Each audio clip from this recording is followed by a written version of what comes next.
Hello everyone, कैसे हो आप लोग।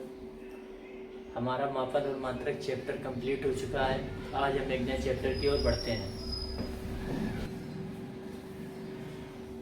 आज हम एक नए चैप्टर की ओर बढ़ते हैं। सरल रेखा में गति, motion in a straight line. हम इस चैप्टर का केवल और केवल इंट्रोडक्शन समझेंगे कि ये इसका इंट्रोडक्शन क्या है, क्या क्या पढ़ना है, कैसे पढ़ाना है, किस सीक्वेंस में पढ़ाना है, इंट्रोडक्शन देंगे। नेक्स्ट डे हम इस चैप्टर को कंटिन्यू करेंगे। इंट्रोडक्शन का मतलब है कि हम अब देखो, इसमें सबसे पहले हमें पढ़ना पड़ेगा निर्देश तंत्र। निर्देश तंत्र क्या होता है? निर्देश तंत्र, इसको इंग्लिश में बोलते हैं frame of reference. Frame of reference.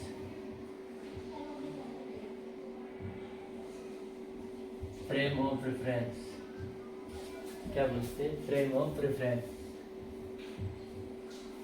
इसके बाद में हमें दूरी तथा विस्थापन पढ़ना होगा।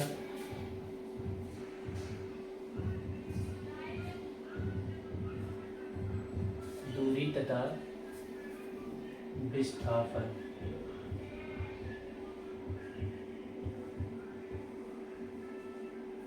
फिर नंबर 3 पे क्या पढ़ेंगे? चाल तथा वेग।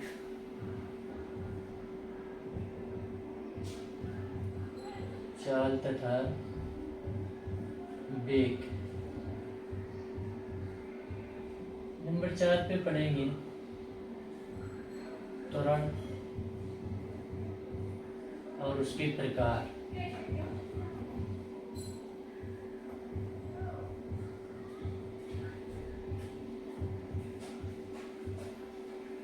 नंबर 5 पढ़ेंगे गति के समीकरण। गति के समीकरण।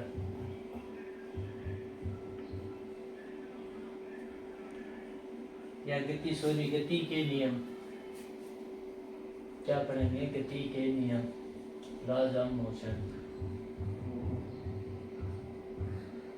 क्या बताया कि हम इस चैप्टर को जब स्टार्ट करेंगे तो उसमें हम निर्देश तंत्र पढ़ेंगे, दूरी तथा विस्थापन पढ़ेंगे, चाल तथा वेग पढ़ेंगे, त्वरण और उसके प्रकार पढ़ेंगे, फिर गति के नियम पढ़ेंगे।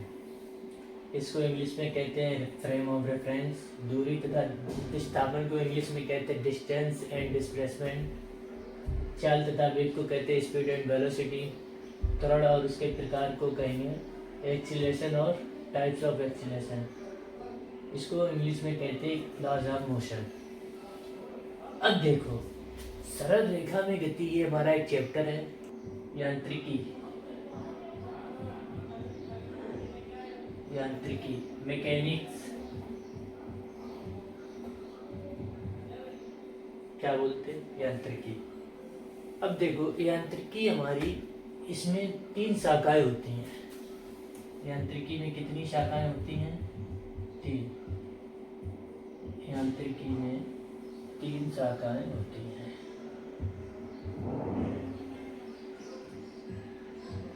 इसमें पहली शाखा है स्थैतिकी। स्थैतिकी। दूसरी है शुद्ध गतिकी। शुद्ध गतिकी। तीसरी एंड लास्ट है गतिज। स्टैटिकी को इंग्लिश में बोलते हैं स्टैटिक्स।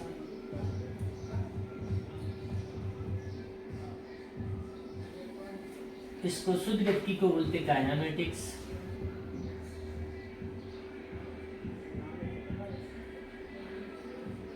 इसको बोलते हैं डायनेमिक्स।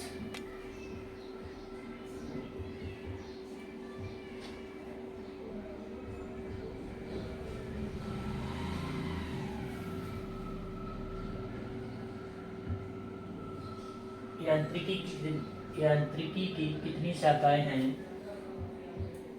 बताओ कितनी हैं? यांत्रिकी की 3 शाखाएं हैं, स्थैतिकी, शुद्धगतिकी और गतिज। देखो स्थैतिकी क्या होता है? स्थैतिकी उसको बोलते हैं जिसमें हम कोई वस्तु स्थित हो और उसका अध्ययन करें। क्या बताया? कोई वस्तु या पार्टिकल्स हमारा रेस्ट में हो और उसका हम अध्ययन करें, क्या कहलाएगा? स्थैतिकी। इसमें वस्तु कैसी होती? रुकी हुई। इसमें वस्तु रुकी हुई होती है। रुकी हुई होती है।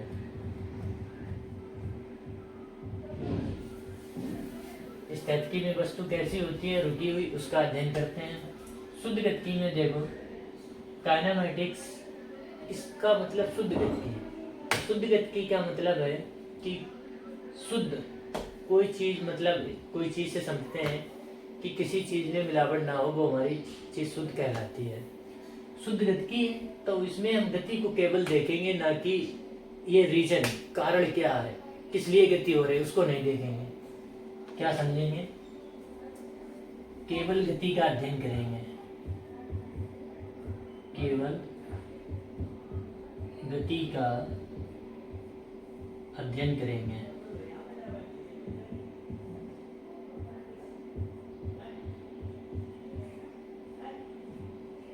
न कि कारण का।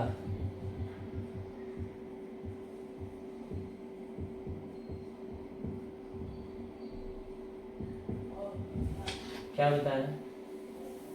देखो स्थैतिकी जो होगी हमारी, उसमें हम रुकी हुई वस्तुओं पर अध्ययन करेंगे। शुद्ध गतिकी जो होगी, काइनेमैटिक्स, उसमें हम जो गति में वस्तुएं होंगी हम उन पर अध्ययन करेंगे। गतिज का है कि गति के साथ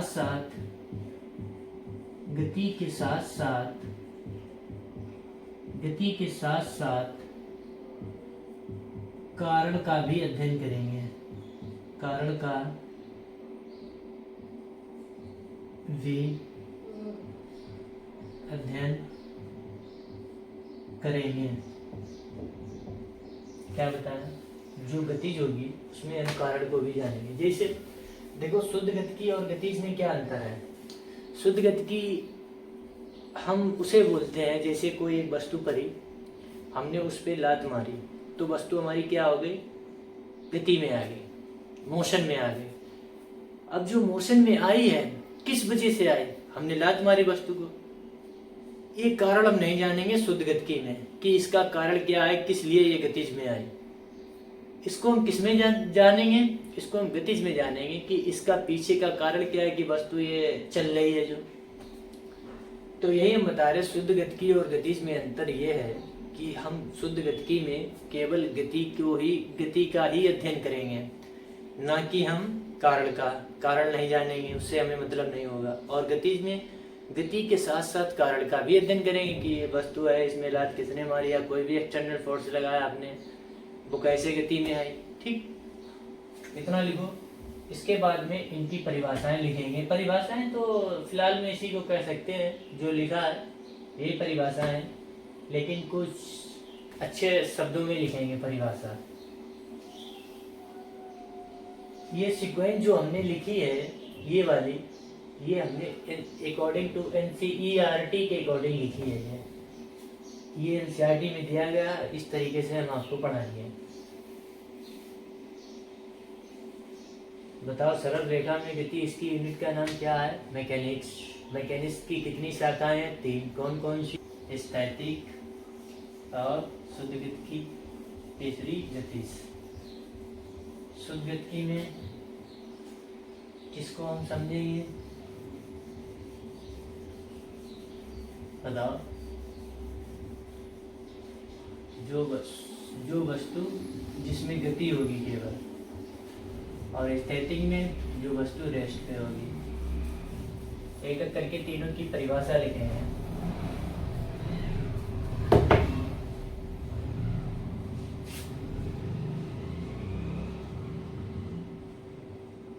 स्थैतिकी, क्या बोलते हैं इंग्लिश में, स्टैटिक्स।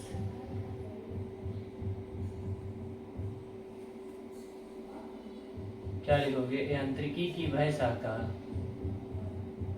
यांत्रिकी की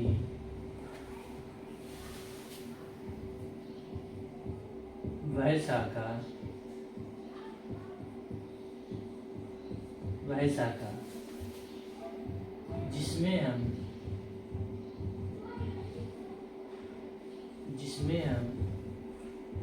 स्थित या ठहरी हुई वस्तुओं या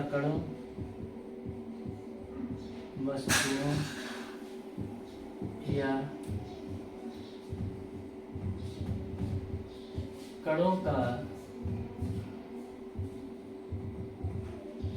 अध्ययन करते हैं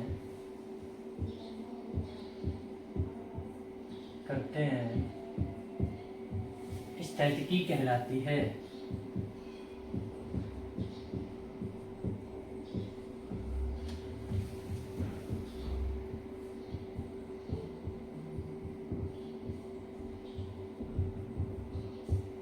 क्या परिभाषा बताई, यांत्रिकी की वह शाखा जिसमें हम स्थित या ठहरी हुई वस्तुओं का अध्ययन करते हैं स्थैतिकी कहलाती है।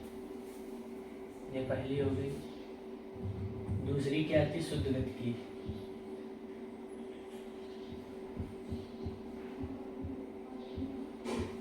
काइनेमैटिक्स।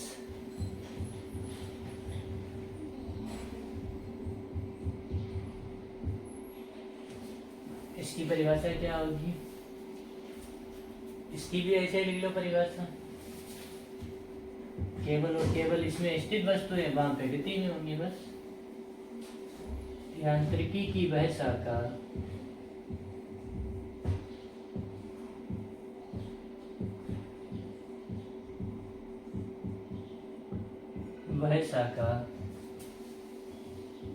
जिसमें हम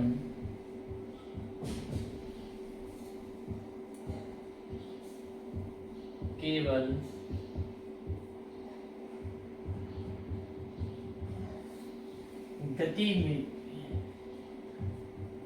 गति में वस्तुओं या कणों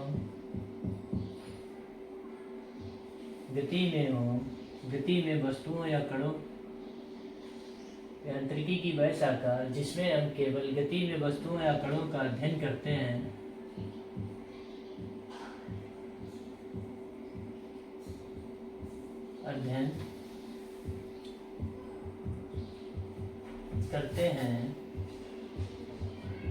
शुद्ध गति कहलाती है।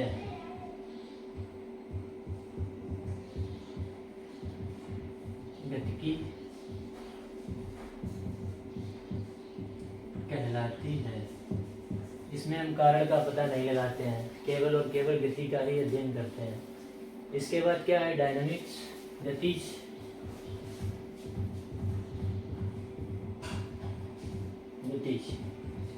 डायनामिक्स, इसको क्या बोलोगे, यांत्रिकी की वह शाखा, यांत्रिकी की वह शाखा जिसमें हम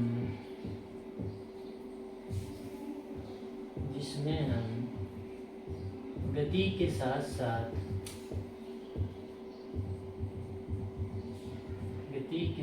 साथ कारण का भी अध्ययन करते हैं।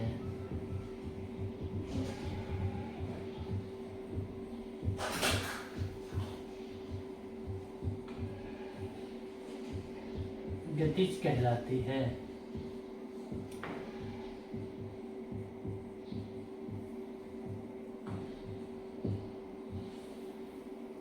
देखो तीनों परिभाषाएं हो गई। एक बार तीनों परिभाषाओं को फिर रिपीट करेंगे। स्थैतिकी क्या है, यांत्रिकी की वह शाखा जिसके अंतर्गत हम केवल स्थित रखी वस्तुओं का अध्ययन करते हैं, स्थिति कहलाती है। इसको इंग्लिश में बोलते हैं स्टैटिक्स। इसके बाद आती है काइनेमेटिक्स। शुद्ध गति क्या होती है? यांत्रिकी की वह शाखा जिसके अंतर्गत या जिसमें हम केवल गति में क्या डायनामिक्स। यांत्रिकी की वह शाखा जिसके अंतर्गत गति के साथ साथ कारण का भी पता लगाते, गति के साथ साथ कारण का भी अध्ययन करते हैं, गतिज कहलाती है, डायनामिक्स कहलाती है। आज के लिए इतना ही रखते हैं, अब मिलते हैं नेक्स्ट वीडियो में। Thank you. वीडियो अगर अच्छी लगी हो तो लाइक और कमेंट सब्सक्राइब करें।